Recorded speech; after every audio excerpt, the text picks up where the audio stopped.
WGAL News 8 at noon starts now. Good afternoon. I'm Susan Shapiro. Severe weather could hit the Susquehanna Valley today.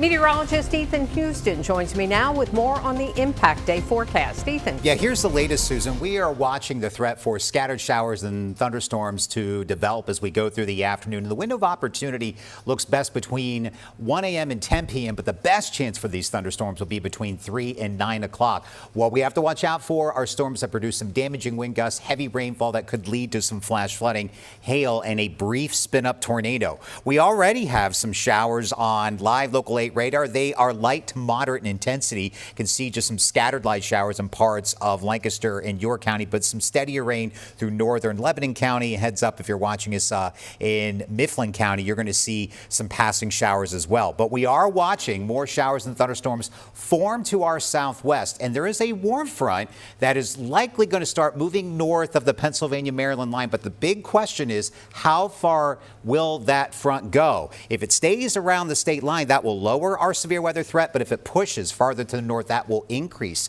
our severe weather threat. So notice here on the predictor, scattered showers and thunderstorms start moving in, become a bit more active as we get closer to dinner time. Then they'll start to move out of the valley as we get closer to 9 o'clock. So that window of opportunity, 1 to 10 o'clock, but the best opportunity is from 3 to 9 o'clock with these scattered showers and storms. We will see more showers around for your Tuesday morning, but we should clear on out later in the day. We'll talk about that more in the 10-day forecast in a few minutes.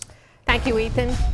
There have been developments in peace negotiations to end the war in Iran. Vice President J.D. Vance said yesterday was a very, very good day of negotiations between the U.S. and Iran. News 8's Amy Liu has more from the White House.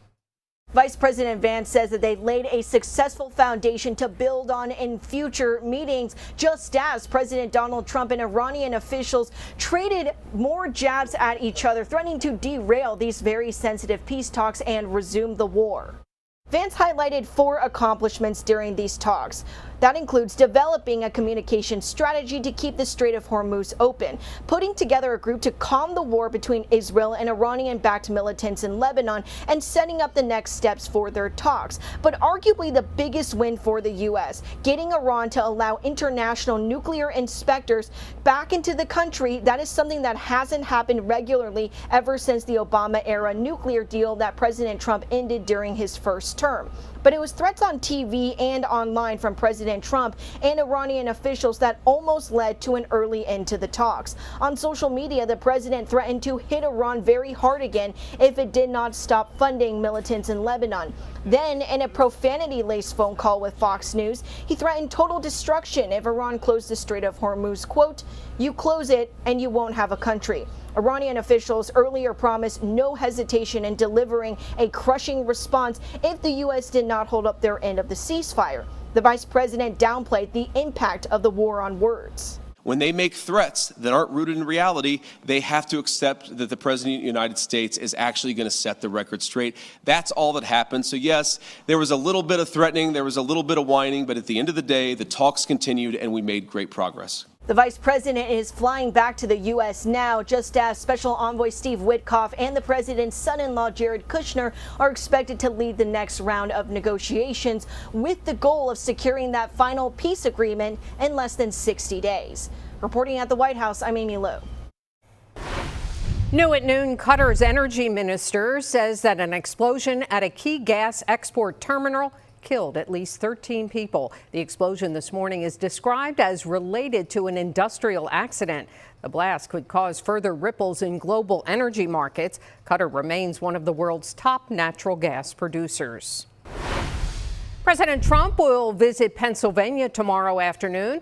Republican Congressman Dan Muser posted on social media the president will speak at the Mack Trucks plant in Lower Macungie Township near Allentown.